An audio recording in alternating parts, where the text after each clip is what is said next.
Mesdames, Mesdemoiselles et Messieurs, bonjour et bienvenue dans votre podcast La vie en Amérique. La vie en Amérique, c'est votre podcast dans lequel nous parlons de votre vie et de vos finances en Amérique. Nous parlons de votre vie et de vos études en Amérique. Nous parlons de votre vie et de l'éducation de vos enfants en Amérique. Nous parlons de votre vie et de votre famille en Amérique. Nous parlons de votre vie et de l'éducation de vos enfants. Nous parlons de votre vie et de vos affaires en Amérique. La vie en Amérique, nous parlons de votre vie et de tout ce qu'il faut faire pour réussir son intégration aux États-Unis d'Amérique.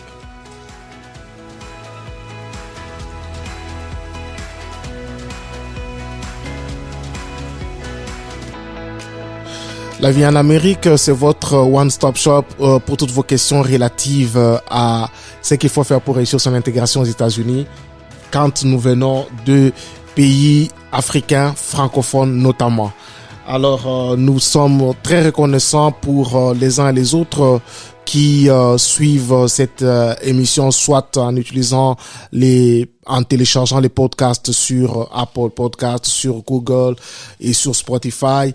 Et pour ceux qui nous suivent aussi sur YouTube et qui commentent nos vidéos sur YouTube, sur Atlantic Bridge Broadcasting, nous vous sommes infiniment reconnaissants et nous continuons à prier, vous prier de partager les podcasts, de partager les vidéos, la vidéo que vous suivez, de telle sorte que plusieurs personnes aient accès aux informations que nous avons ici dans ce podcast. Aujourd'hui, nous allons reprendre la deuxième partie de notre podcast sur comment déclarer proprement ses taxes, toujours avec notre invité. Nous avons reçu beaucoup de feedback des gens qui ont appelé, des gens qui ont appelé pour remercier et surtout remercier notre invité, surtout apprécier le professionnalisme de notre invité, et son expertise. Et beaucoup de gens aussi étaient dans la mauvaise voie et en suivant ce que nous avons discuté, ce dont nous avons discuté avec notre invité la dernière fois, ils se sont corrigés. Et puis il y a eu beaucoup de réactions par rapport à cela. Voilà pourquoi chose promise, chose due, nous sommes venus pour finalement terminer entre guillemets cette question sur comment déclarer proprement ses taxes ici aux États-Unis d'Amérique, et surtout que nous sommes dans cette période-là, nous sommes dans ce moment-là où les gens déclarent leurs taxes. Je crois c'est jusqu'au 15 avril. Alors nous revoici encore pour continuer et terminer ce que nous avons commencé. Alors sans plus tarder, nous accueillons notre invité, Pasteur Gaga. Bonjour. Bonjour mon frère Edouard. Ouais, merci encore une fois de plus pour votre temps. Nous savons que votre temps est tellement précieux, mais nous vous disons merci on behalf of nos auditeurs pour le sacrifice que vous faites. Il faut dire ici que le pasteur Gaga, en dehors d'être pasteur, c'est un entrepreneur. Il fait les taxes, il arrange les taxes, il répare les taxes. Donc, si par malheur quelqu'un a fait pour vous les taxes dans le passé, ou vous-même vous avez fait les taxes et ça vous a compliqué, il faut des réparations. Le pasteur Gaga est spécialiste en cela. Il peut vous aider à réparer, mais beaucoup plus aussi, il peut vous aider à préparer vos taxes et faire vos taxes de manière propre, de manière correcte. Nous le disons sur base de l'expérience. Pas seulement mon expérience, mais l'expérience de beaucoup de gens. Et il y a des gens qui envoient des choses qui ne sont pas forcément au Texas, mais qui sont au travers des 50 États des États-Unis. Donc, ils envoient ça au pasteur Gaga pour préparer leurs taxes. Merci encore une fois de plus, papa. Nous allons alors continuer notre randonnée dans ce monde complexe des taxes. Et la dernière fois, les choses étaient un peu plus techniques parce que on essayait de pouvoir faire comprendre aux gens ce que c'est. Alors, nous allons continuer là où nous avions laissé avec il y a eu des questions que nous allons poser, bien sûr, que les gens ont posées, que nous allons vous poser ici.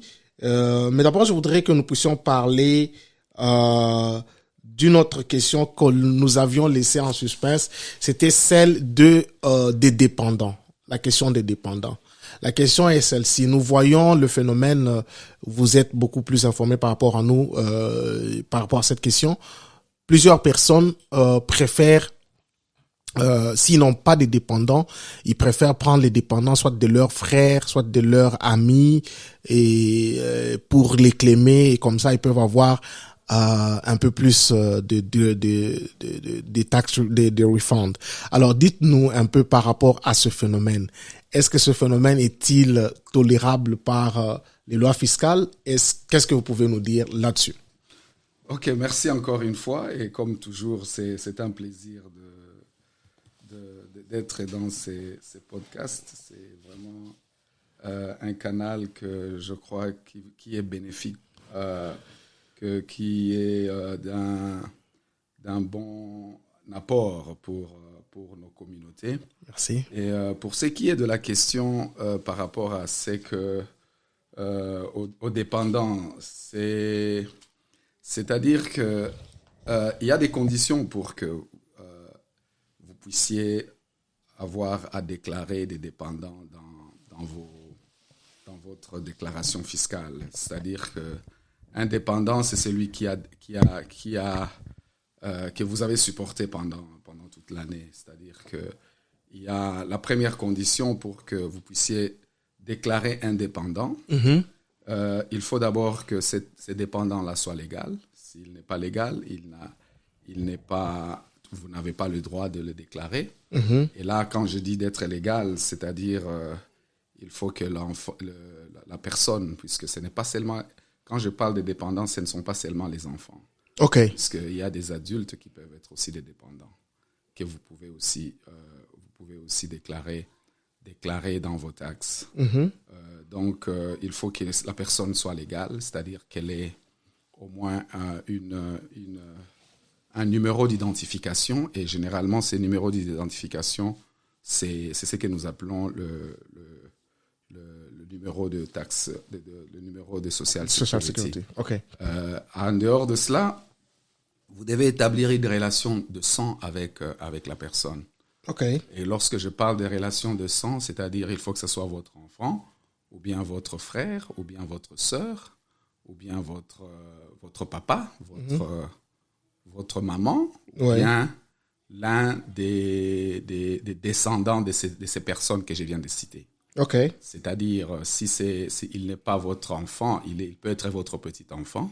S'il n'est pas votre frère, ça peut être votre neveu, Mm-hmm. ou bien votre nièce. Oui. S'il n'est pas votre papa, ça peut être votre grand-parent. OK.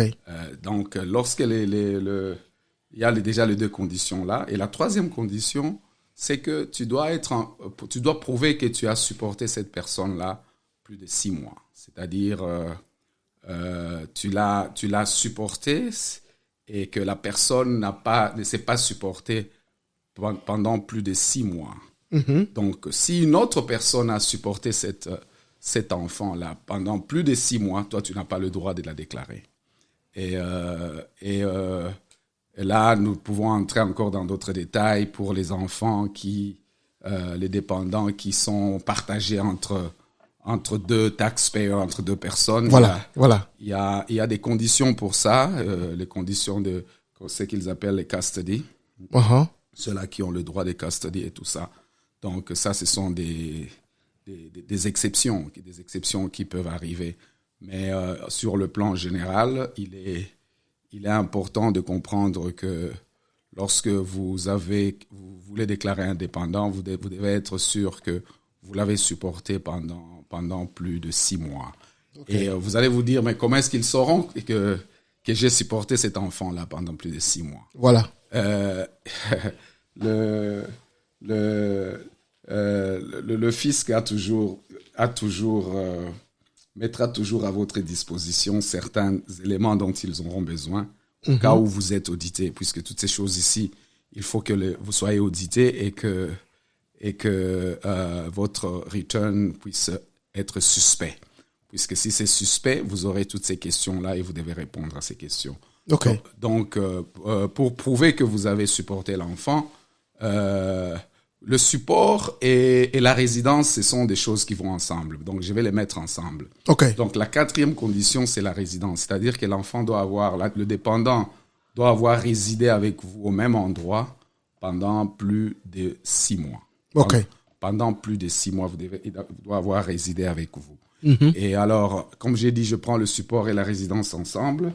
Donc, pour prouver ces deux choses-là, il y a plusieurs éléments que vous pouvez produire au cas où vous êtes audité. OK. Vous pouvez produire, premièrement, vos factures d'électricité. OK. Ça prouve déjà que l'enfant a été avec vous et vous avez supporté. Quand vous supportez l'électricité, vous supportez l'eau. Ouais. Et ça prouve déjà que vous avez supporté les autres choses aussi. Okay. Et ça démontre que cette adresse-là qui se trouve sur la facture de l'eau ou bien de l'électricité, c'est la même adresse que vous mentionnez dans votre return et qui est la vôtre et qui est aussi celle de l'enfant. Et l'adresse de l'enfant aussi va paraître ou bien du dépendant va paraître dans les différentes correspondances que vous avez avec le médecin, avec l'école et toutes ces choses-là. Donc, vous devez être en mesure de prouver que la personne est légale, la personne a un lien de sang avec vous, et la personne vous l'avez supporté. Vous l'avez supporté, vous avez vécu avec elle pendant plus de 6 mois. À la même adresse pendant plus de 6 mois. Et vous allez me dire, mais il y a encore une autre exception. Ouais. Vous savez que vous pouvez, sur le plan du mariage, vous pouvez avoir une femme qui n'est pas la vôtre, qui est la vôtre maintenant, mais qui a des enfants. Voilà. Il y a un mari qui a des enfants. Voilà. Ils sont vos enfants par le sang. Ce sont vos enfants par le sang au travers du mariage. Donc, vous avez les droits aussi de déclarer ces gens, ces personnes-là par le lien de mariage. Et donc, mais si on ne réunit pas les conditions, parce que en fait, tout ceci arrive au cas où, par malheur, l'ARS peut vous auditer. Alors, si vous n'êtes pas en mesure d'éprouver ni les liens de sang, ni avoir supporté la personne pendant plus de 6 mois, ni la légalité du dépendant, qu'est-ce qui va advenir? Vous avez été audité, vous ne serez pas en mesure de prouver cela. Ce qui va se passer, c'est que l'ARS va récalculer votre déclaration fiscale. Et la première chose, c'est d'enlever d'abord toute déduction par rapport aux dépendants, d'enlever tout crédit par rapport aux dépendants, et même de changer votre statut de déclaration. Donc, si vous avez déclaré comme head of household, comme nous l'avons dit la fois passée, on va vous retourner au statut à votre statut normal, qui est de single, de célibataire. Et là, vous perdez une bonne portion de la déduction standard. La fois passée, je n'avais pas mentionné la déduction standard dans les déductions, et c'est une déduction qui est très très importante dans la nomenclature fiscale. C'est-à-dire que sur notre déclaration, avant que la taxe que la personne doit soit calculée, les législateurs nous donnent ce qu'on appelle une déduction standard. C'est-à-dire, on s'est dit que tu as fait un montant X, la taxe, la liabilité, je crois que c'est ça le terme aussi en français, le tax liability, que ne sera pas calculé sur ce montant-là. Ça sera calculé sur un montant qu'on appelle le montant taxable, c'est-à-dire les revenus qui est taxable. Pour arriver aux revenus taxables, je crois que j'en avais parlé la fois passée, pour arriver aux revenus taxables, il y a une série de déductions ou d'ajustements qui se font. Donc, vous avez les ajustements que vous faites par rapport à votre revenu, et il y a aussi des déductions que vous recevez. Alors, la plus grande déduction que l'État accorde, c'est celle que nous appelons la déduction standard. Et celle-là, elle est fixée par rapport à votre état, à votre statut de déclaration. Si vous avez fait comme single, c'est-à-dire comme célibataire, par exemple, cette année, les célibataires, ils ont comme déduction standard de 12 550. OK. Tandis que les mariés qui font ensemble, ils ont une déduction de 25 100 dollars. Et les head of household, qui sont les gens qui ont des dépendants mais qui ne sont pas forcément mariés, et leur déduction standard est de 18 800. OK. Et voilà un peu la déduction standard. Et au niveau de cette déduction standard, c'est pour nous permettre d'arriver à ce que nous allons appeler le revenu taxable, le taxable income. Right. Alors, vous avez droit à ces déductions standards. Mais il y a d'autres qui peuvent dire, par exemple, je suis head of household, ou j'ai des enfants que je dois déclarer, ou une personne adulte que je dois déclarer. Ça change mon statut de single directement à head of household. Oui. Donc, j'ai automatiquement 18 800. Mais il peut arriver que je trouve que mais 18 800, c'est peu. Alors, tu dois choisir entre de faire la déduction standard ou bien à détailler tes déductions, les déductions détaillées. OK. La déduction détaillée, c'est ce qu'on appelle les itemized deductions. Alors, et tout ça, pour détailler cette déduction-là, les détails se font dans un document que tu dois annexer sur ta déclaration. Et ces documents, nous l'appelons le Schedule A. C'est le Schedule A. Vous allez dans le Schedule A et c'est là que vous allez retrouver ce que nous appelons, si vous avez eu une maison, si vous avez eu une maison et cette maison, elle est une maison où vous payez un mortgage, il y a un crédit immobilier sur ça. Alors là, vous allez répertorier la taxe immobilière que vous avez payée. Ouais. Vous allez mettre là-bas les intérêts que vous avez payés pendant l'année-là. Et si vous avez eu des dépenses médicales, vous allez ajouter ces dépenses médicales là-bas. Vous allez, si vous avez faire des dons, des dons aux différentes organisations charitables, parmi lesquelles il y a l'Église. C'est pourquoi, c'est le pasteur qui parle ici. Je nous encourage, j'encourage les églises, puisque c'est ça la loi, c'est la loi qui les dit, ce n'est pas moi qui les dit, et que lorsque l'Église reçoit les dons et les dîmes, les offrandes et toutes ces choses-là, que l'Église reçoit de la part des fidèles. À la fin de l'année, c'est une obligation de remettre aux fidèles ce que nous appelons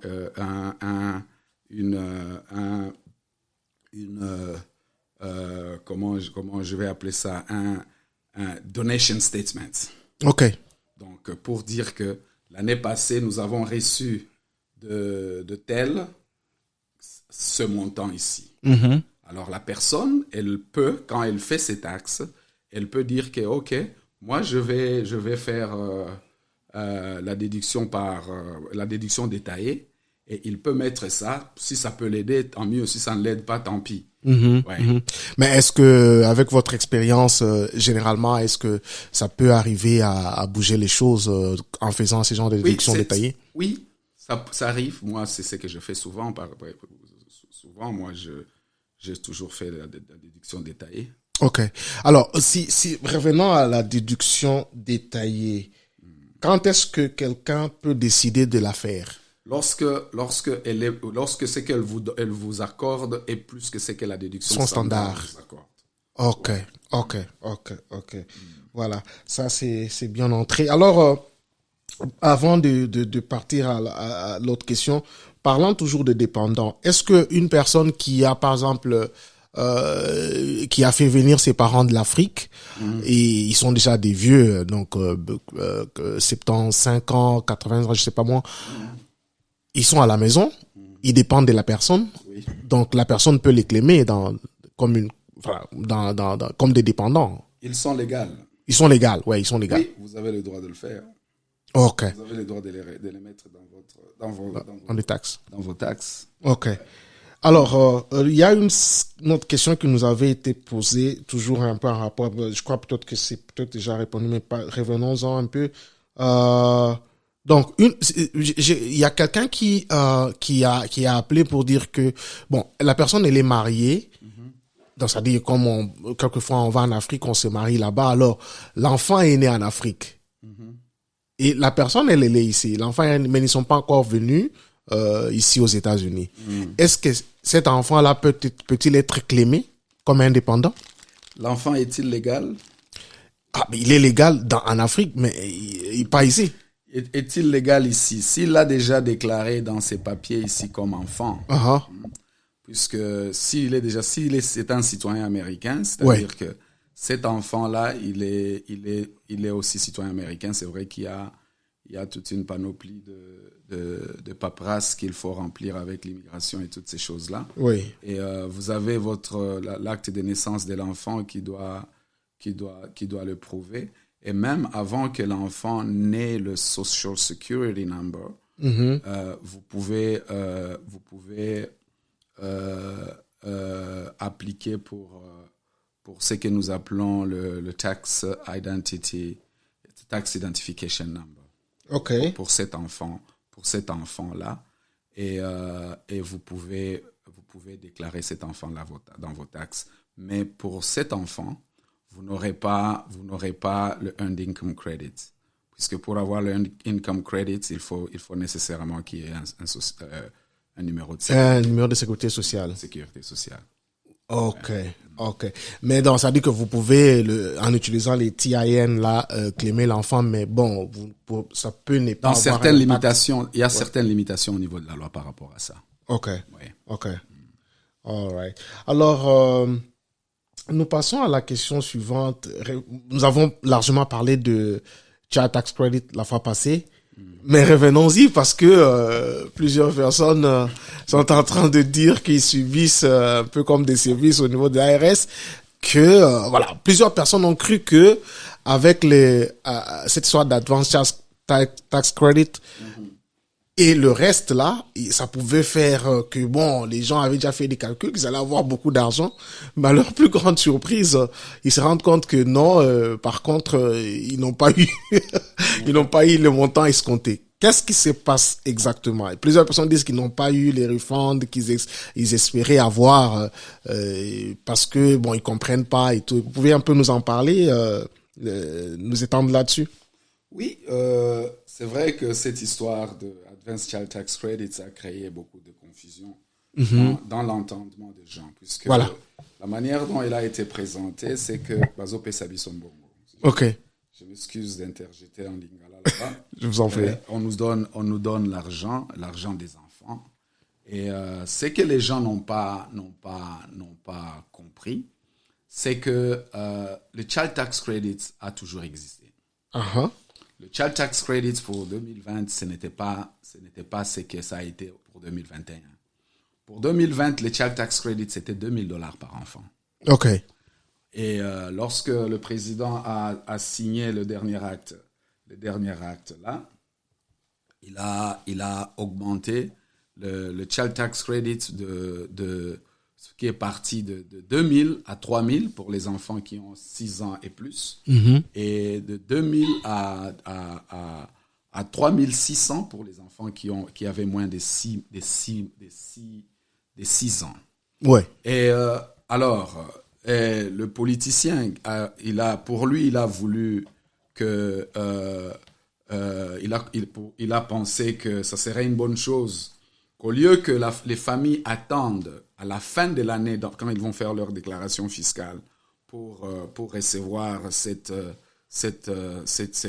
crédits d'enfants, il s'est dit, bon, nous pouvons commencer à leur donner la moitié de cela mensuellement. Donc, on va faire ça avec ce qu'on appelle un installment mensuel. C'est ce qui s'est passé. Alors, pour ceux-là qui devaient recevoir au moins $3,000, oui. On leur a donné pendant chaque mois, ils ont reçu, chaque mois, je crois qu'ils recevaient $250. Ils recevaient $250 par mois. Et comme il ne restait plus que 6 mois pour l'année 2021, donc ils ont reçu un total de 3 000. OK. Et un total de 1500. Ouais, 1500. Donc, il y a eu un 1500 qui restait, qu'ils devaient recevoir. Oui. Et ces 1500-là, ce sont, lorsqu'ils font leur déclaration fiscale, ils sont censés recevoir ça. Ils sont censés recevoir ça, puisque ça se voit là-bas. Mm-hmm. Alors, là où il y a beaucoup plus de confusion, c'est que les gens pensent que, et ça j'avais un entretien avec quelqu'un que j'essayais de lui expliquer, ils se disent que non, ça c'était l'avance qu'on nous avait donnée, mais nous avons encore droit à la totalité du montant. Non, vous n'avez pas droit à la totalité du montant puisque vous aviez déjà reçu une avance sur ce montant-là. OK. Ça veut dire que, donc, ce n'est pas que si, admettons le cas de l'exemple qu'on a pris des $3,000, si vous avez déjà reçu $1,500, oui. la logique, c'est simple. Il ne reste plus que 1,500. Oui. Mais les gens ont pensé qu'il ne restait, le 3,000 encore. Oui. OK. Ouais. C'est ça la grande confusion. Et si pour les années passées, il y avait les 2 000 là qui étaient là, puisqu'il n'y a qu'une différence de $1,000 par rapport à ces années-là. Mais la grande différence, c'est que si pour les années là, vous attendiez ça à la fin de l'année, cette année, vous avez reçu une partie au courant de l'année, et le reste, c'est à la fin de l'année. OK. Et c'est qui fait que les gens sont dans une confusion et il y a aussi une autre partie, je crois que nous aurons parlé de ça, ce qui fait que cette année, en tout cas, beaucoup de gens sont en train de pleurer par rapport au tax refund qu'ils sont en train de recevoir. Exactement. C'est ça la question dans la ville là. Les gens ne comprennent pas qu'est-ce qui se passe. Ce n'est pas. En tout cas, nous avons eu à parler à plus d'une personne qui se plaignent, mais c'est pas possible. On ne s'attendait pas à ça et tout. Alors je me dis ok, on va avoir à poser la question encore à notre expert qui va nous parler des pourquoi est-ce que ils n'ont plus donné suffisamment d'argent aux gens. C'est pas qu'ils n'ont plus donné. Mm-hmm. Il y a une chose que nous devons comprendre. Les taxes, c'est calcul. Oui. La taxe à payer, c'est calcul. Et elle se calcule par rapport à ton revenu. Mm-hmm. Vous remarquerez que les revenus que les gens avaient en 2020 sont de loin minimes par rapport aux revenus que les gens ont eu en 2021. Vous remarquerez cela. En 2021, les gens ont fait un peu plus que par rapport en 2020. Puisqu'il y a eu des augmentations je dirais des augmentations des salaires. Les gens sont partis. Il y a des compagnies où ils sont partis, où ils payaient les gens $10 par heure et tout d'un coup, ce n'est plus $10 par heure, c'est maintenant $18 par heure. Alors, quelqu'un qui faisait $10 par heure et qui, à la fin de l'année, s'est retrouvé avec $18,000 à la fin de l'année, s'il n'y a pas d'overtime, il était entre $18,000 et $20,000. Et tout d'un coup, ce n'est plus $18,000 qu'il a. Maintenant, il est parti de 10 à $18. Maintenant, il se retrouve aux environs de 38 à 40 000 $. OK. Vous voyez un peu ça? Oui. Bon, dans l'imaginaire de la personne, il ne voit pas que son revenu a augmenté. Il ne voit pas que son revenu a augmenté. Et surtout dans notre langage populaire où nous pensons que la période des taxes est la période où l'État nous donne l'argent. Alors, il a toujours cette mentalité, le mindset de dire que non, à la fin de l'année, j'aurai de l'argent comme j'en ai eu la fois passée. Tu oublies que ta situation a changé. Oui. Ta situation a changé. Et encore, ce qui est encore beaucoup plus pire par rapport à ces changements de situation, c'est que lorsque l'ancien président, celui que l'actuel président a remplacé, il avait signé cet acte-là, les 4 taxes. Les 4 taxes Acts. Et dans ces 4 actes-là, la philosophie, c'était que à la fin lorsque tu reçois ton chèque à la fin de la semaine, ou bien toutes les 2 semaines, ou bien par mois, Oui. tu puisses ramener à la maison un montant un peu consistant. C'est-à-dire qu'on ne va pas prendre beaucoup de taxes. OK. On a changé même le W4. Le W4 Voilà. qui est ces documents-là par lesquels tu mentionnes ta situation, et si tu as des enfants, il y a ce qu'on appelle les allowances, et c'est par rapport à ça que ton employeur va déterminer combien ils vont commencer à retirer à chaque paycheck pour ce qui est de federal tax withholding. Alors, tout ça, les gens ne comprennent pas ça, ils n'ont pas compris. Donc, j'ai quelqu'un qui a fait un gros montant. Il est allé dans les 50 000 et quelques. Mais mais ça, c'est les revenus, c'est que tu vas retrouver dans son W2 à la case 1.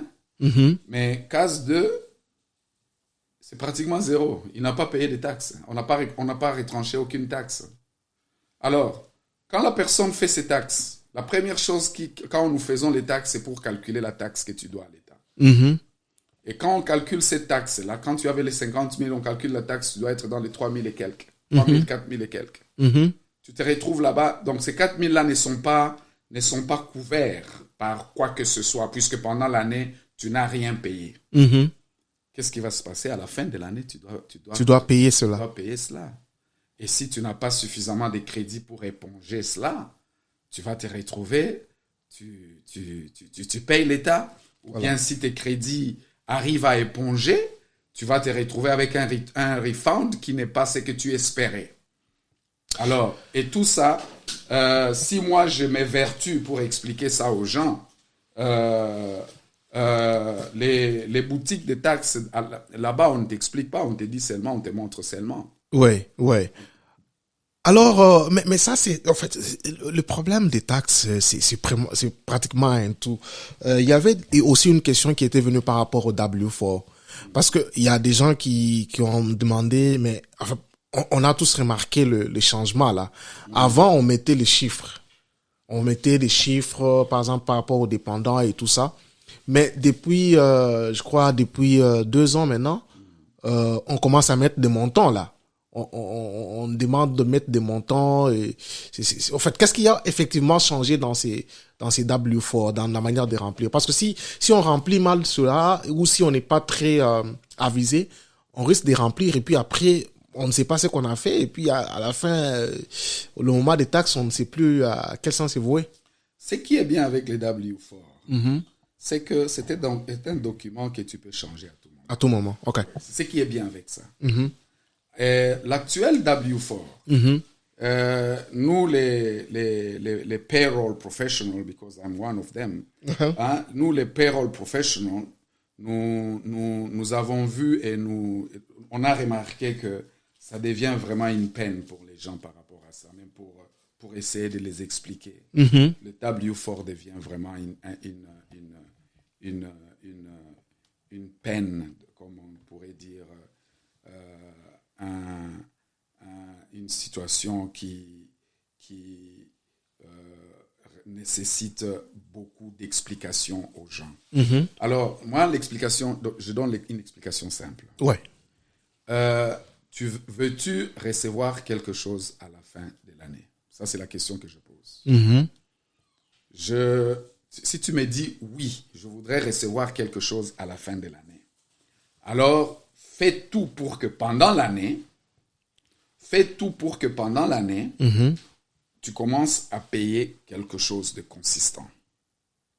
Donc, ça veut dire qu'on te coupe quelque chose de consistant au niveau des taxes. Oui.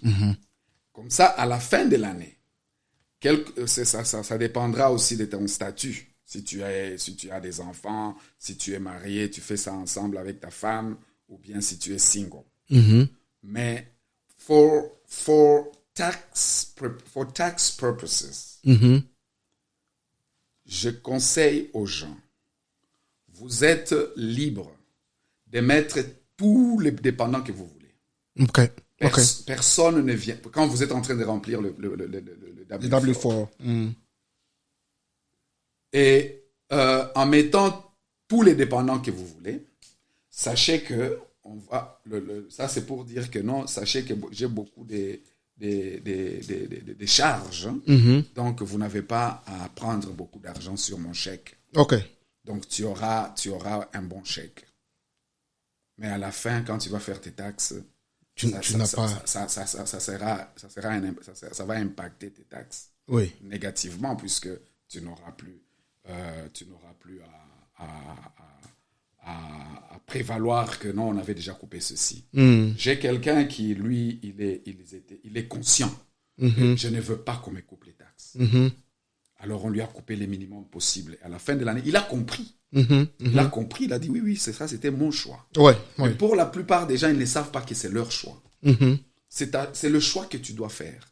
Alors, si tu as des dépendants, si tu veux qu'à la fin de l'année, tu puisses recevoir ne fût-ce que quelque chose, sache que tu dois te préparer pour que pendant l'année, tu puisses payer. Et en remplissant ton W4, la manière la plus simple, écris ton nom. OK. Écris ton nom. Là où on te dit de mettre les chiffres, mettez 0. OK. Et puis, c'est fini.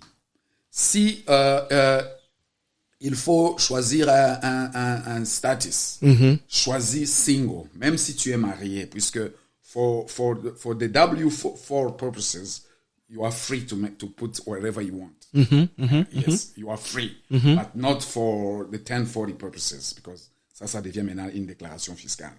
Donc, comme ça, quand tu mets single et tu mets partout 0, puisque ça, c'est toujours une option, là, au moins, on va te couper, on va retenir quelque chose de substantiel. Et si tu penses que, et pour vérifier cela, puisqu'il y a des gens qui pensent que ça ne peut pas être, on ne peut pas vérifier.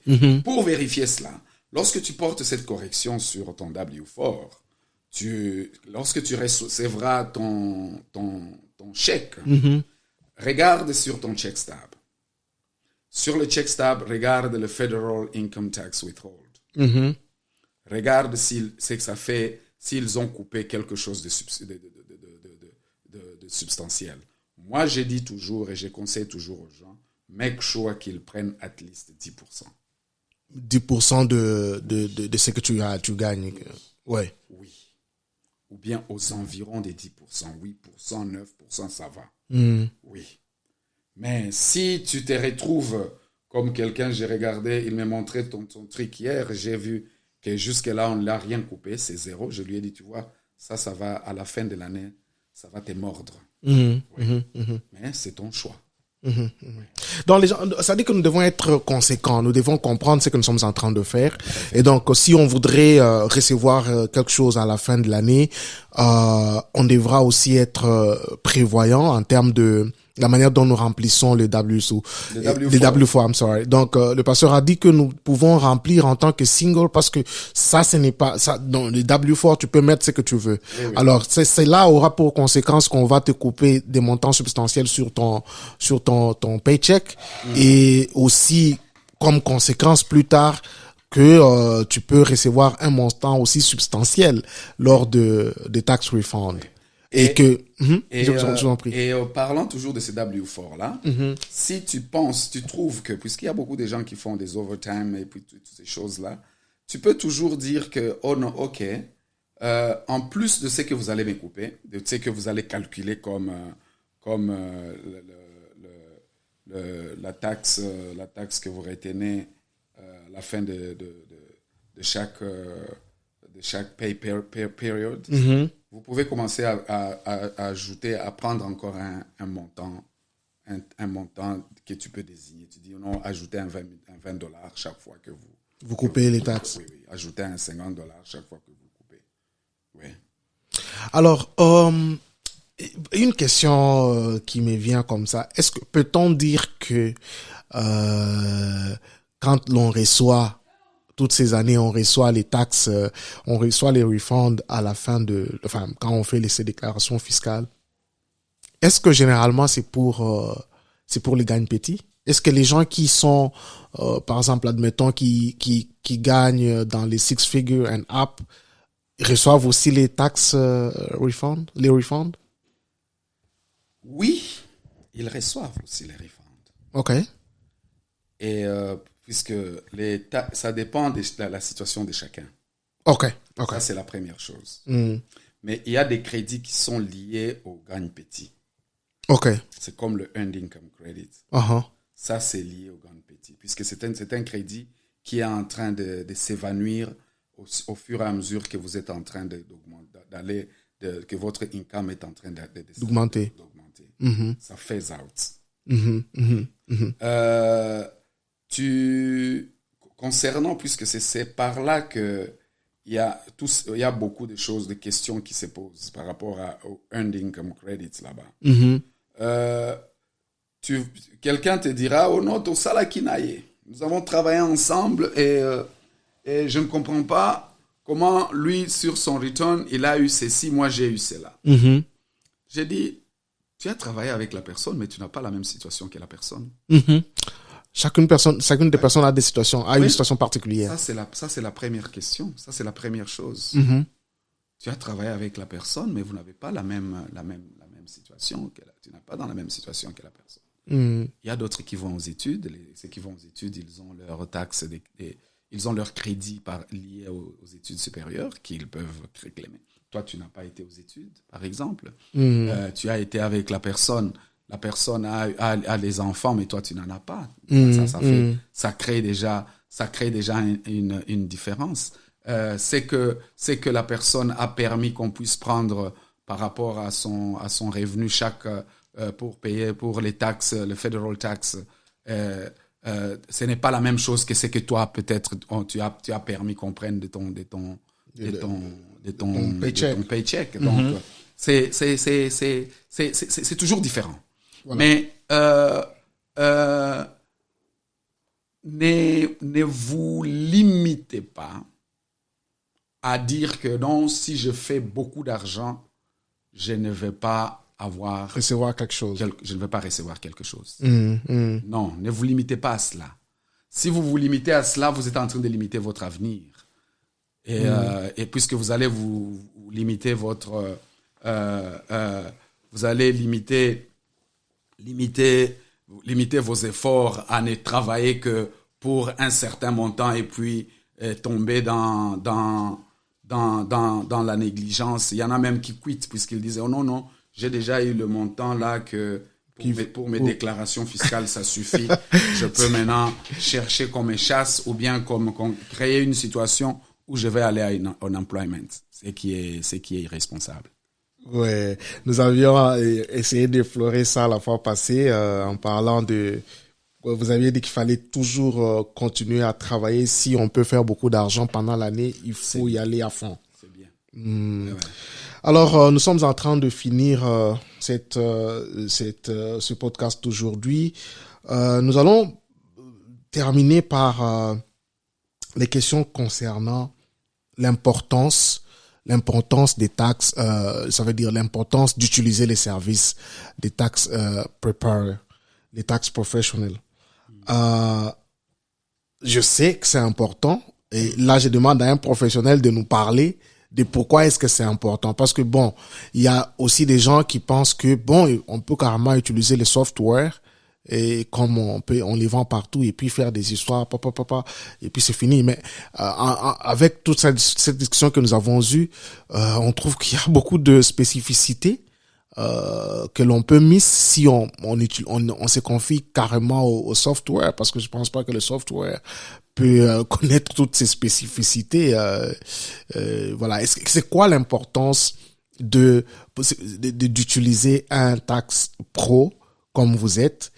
Et puis, après cette question, nous allons parler maintenant de ce qui se passe avec les taxes professionnelles, entre guillemets, certains taxes professionnelles, entre guillemets.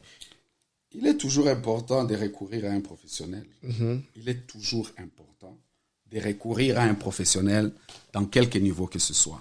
OK. Si tu peux soigner, une migraine avec un Tylenol. Quand cette migraine-là persiste, tu seras obligé d'aller voir un médecin. Oui. Lorsque tu te plais, puisque à jouer le professionnel des taxes, Alors que tu ne l'es pas. alors que tu ne l'es pas, c'est ton droit, puisque ce sont tes taxes. Ce ne sont pas les taxes du professionnel. C'est ton droit, puisque tu es le premier responsable. Même quand tu utilises un tax professional, tu es le responsable de tes taxes. Mais avec les tax professionals a un autre œil que toi tu n'as pas. Les tax professionals il est au courant des nouveautés dans la loi. Les tax professionnels est au courant de certains crédits que peut-être que toi tu ne connais pas. Et surtout dire que cette loi, elle est changeante, elle change tout le temps. Tout le temps, la loi change. Tout le temps, la loi change. Donc, imaginez que vous avez utilisé un software que l'on vend et que vous n'avez pas reçu la lettre, puisque plusieurs ne l'ont pas reçu, la lettre de l'ARS pour vous donner le montant que vous avez eu comme le troisième stimulus là, et que vous faites ça vous-même, on n'en fait pas mention, et puis à la fin, ça calcule tout, et on met encore ce montant-là dedans. Les 1400, on les met encore dedans. Tu es content, oh, j'ai eu beaucoup d'argent. Et ce montant-là était déjà payé. Tu es en train d'entrer dans de faire une fausse déclaration. En te fiant carrément... Oui, tu es en train de faire une fausse déclaration. Mais quand tu iras chez un tax professionnel, il va te poser des questions. Je viens de recevoir, juste avant les podcasts ici, j'ai reçu une dame là, on a beaucoup échangé. Elle a voulu me convaincre que elle n'a pas reçu les 1400, elle ne les a pas reçus. Et j'ai dit, ok, tu n'as même pas reçu la lettre.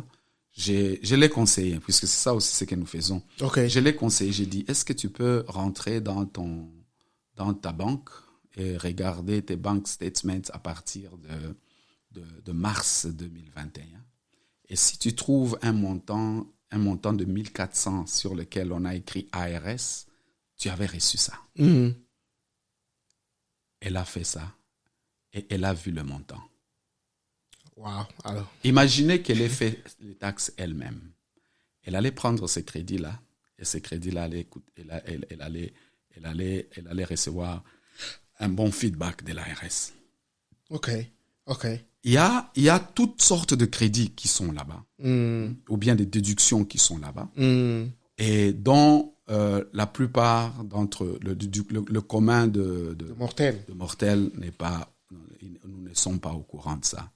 Et c'est le professionnel qui est au courant. Et lorsqu'un professionnel t'aide à faire tes taxes, il doit assumer ses responsabilités. C'est pourquoi moi j'ai dit aux gens, lorsque vous venez, je fais vos taxes, puisque je les fais avec vous. Je ne fais pas vos taxes seuls. Je les fais avec vous. Je vous montre ce que je fais. Et à la fin, je vous montre les résultats. Et je vous dis que s'il y a des choses si par après l'ARS vient vous poser des questions, sachez que moi je suis là avec vous. Je suis là avec vous et s'il y a des explications à donner à l'ARS, je serai là avec vous jusqu'à résoudre tout. Donc, ce qui fait que c'est très important d'utiliser les services de professionnels parce que pas seulement au niveau des taxes, mais au niveau de toute autre chose. Vous voulez acheter une maison, contactez un professionnel. Ne faites pas les choses vous-même. Vous voulez, parce que vous avez dit tout à l'heure, quand on est malade, pourquoi on ne se soigne pas? Si on veut être, pourquoi on ne se soigne pas? Pourquoi on va à l'hôpital? Donc alors, quand on fait des transactions comme ça, il faudrait chercher des gens qui sont professionnels, notamment les taxes. Personnellement, je suis en train de prendre les cours sur les taxes. Déjà, c'est trop abondant et puis trop d'histoires, voilà, vos histoires des taxes et autres là qui me compliquent un peu, mais bon. Alors ça veut dire que il est important si quelqu'un est disponible pour vous aider à faire ça en tant que professionnel. Et ici, nous parlons des professionnels. Nous parlons pas de quelqu'un qui s'élève le matin, qui sait utiliser un software et puis c'est tout. Non, parce que ça, vous pouvez le faire vous-même et vous pouvez toujours avoir les mêmes résultats que cette personne. Mais il est important que nous puissions recourir aux services de professionnels. Les montants qu'il exige, ce n'est pas les yeux de la tête, mais au moins, vous pouvez être tranquille. Vous pouvez être tranquille. Alors, une autre question, c'est que, qu'est-ce qu'est faire? Tout à l'heure, non seulement tout à l'heure, mais l'autre fois, vous aviez dit que pour bien faire les taxes, c'est de la responsabilité de nous en tant que taxpayeurs. Alors, quand là, vous dites que avec vous, on peut faire les taxes, on fait ensemble. Donc, la personne s'assoit là-bas, vous lui montrez comment les choses sont, vous montrez comment vous faites les choses. Mais dans la plupart des cas, les gens vont carrément déposer leurs histoires auprès des taxes professionnelles, entre guillemets. Et puis après, les gens de taxes font ça et puis il y a beaucoup de choses. Comment se rassurer que les taxes sont bien faites? Parce que j'ai parlé avec d'autres personnes qui se retrouvent quelques années plus tard. Oh non, il avait mis que j'avais un business dans ça et tout ça, alors que lui n'était pas au courant. Comment arriver à découvrir que nous avons fait correctement nos taxes si on a utilisé un tax professional dans ce sens-là? Il faut choisir un bon. OK. Oui, il faut choisir un bon et il faut... de toutes les façons, c'est le problème de... il faut avoir confiance à la personne. Le problème de confiance. Et pour avoir confiance à la personne, tu dois, surtout pour ceux qui est des professionnels, tu dois être en mesure de recevoir quelques reviews de ceux-là qui ont déjà à travailler avec la personne. Ouais. S'il y a un review que je reçois plus des gens qui font les taxes chez moi, c'est qu'ils disent que non, il y a ils n'aiment pas mettre beaucoup de sel. Je dis non, je ne mets pas de sel. Je mets ce que vous me donnez, c'est ce que je mets. Je cherche par tous les moyens, tous les crédits légaux dont vous avez droit. Mais si vous venez chez moi avec cette théorie-là des non, mets un peu de sel, mets un peu d'oignon, je dis non, je ne fais pas cette cuisine-là. Okay. Je ne fais pas cette cuisine-là. En tout cas, il faut chercher. Là, il faut chercher ailleurs. Ouais. Mais quand vous aurez un problème, venez vers moi et je vais fixer ça. Parce que vous réparez aussi, vous aidez aussi à réparer les taxes. Et là, sache que la facture, elle sera un peu salée. Voilà, bien chers auditeurs, merci encore une fois de plus d'avoir été attentifs à ce podcast. Nous sommes arrivés à la fin de notre podcast aujourd'hui. Nous avions parlé de comment faire proprement, comment déclarer proprement ces taxes ici aux États-Unis d'Amérique. Nous savons que, comme le pasteur l'a dit la dernière fois, qu'il va s'attirer les foudres, parce que, bien entendu, c'est comme ça que les choses doivent se faire. La vérité reste la vérité. Les choses doivent se faire correctement. Nous venons ici pour parler de ce qui est correct. Nous ne sommes pas là pour essayer de dire que non, voilà, vous pouvez faire des jonglages qui ne sont pas légaux. Et puis après, vous avez des problèmes. Et puis, pourquoi? Pour les quelques milliers de dollars que l'on reçoit. En tout cas, il faut avoir un meilleur plan que celui-là. Alors, c'était ça l'objectif de ce podcast, de ce thème, c'est pouvoir faire ces taxes proprement. Je crois que vous avez eu à suivre et déjà la fois passée, comme nous l'avions dit un peu plus haut, nous avons eu un feedback très positif. Les gens qui ont même dit qu'ils devaient se corriger parce que ils avaient mal fait. J'ai même vu un couple qui sont à Wisconsin qui m'a appelé pour me dire que non, tu sais, nous pensions que nous étions les seuls parce que dans toute la communauté, il n'y a que eux qui font les taxes correctement. À un moment, ils se disaient, est-ce que nous sommes sur la bonne voie? Mais en écoutant le podcast la dernière fois, ils étaient réconfortés par cela et réconfortés dans leur position. Alors, Pasteur Gaga, nous sommes arrivés à la fin de ce podcast de cet après-midi.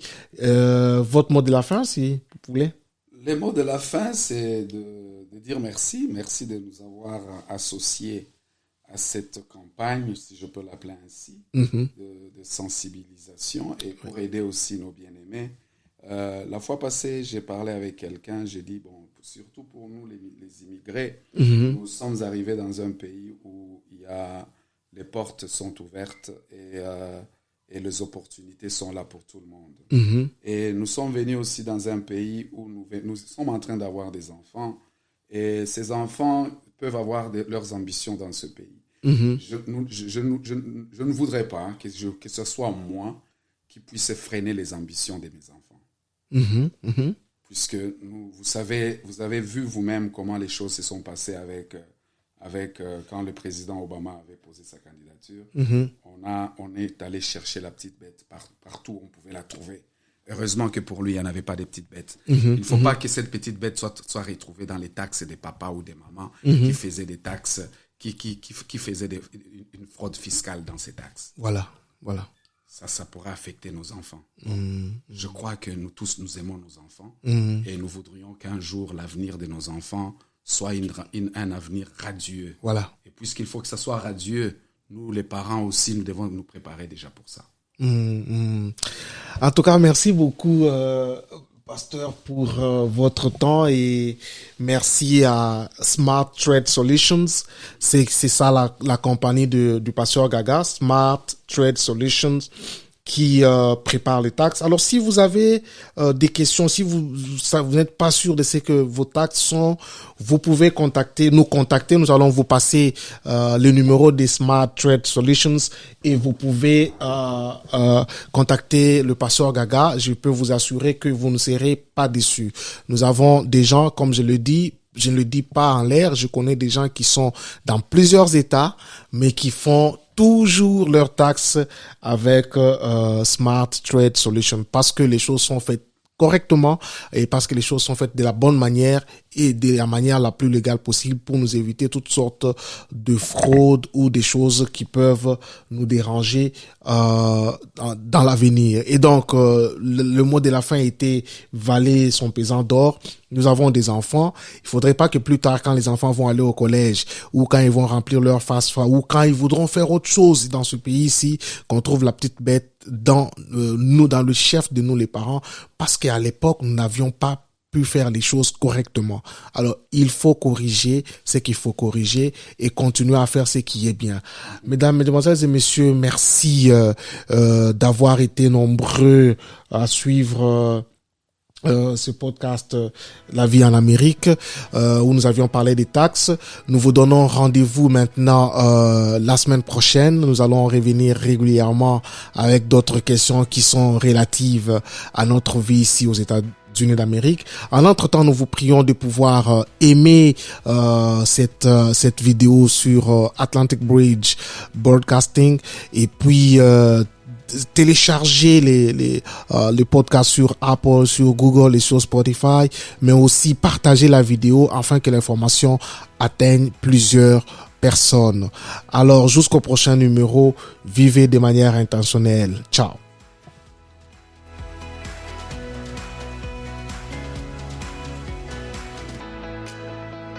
Ah oui, nous vivons de manière intentionnelle.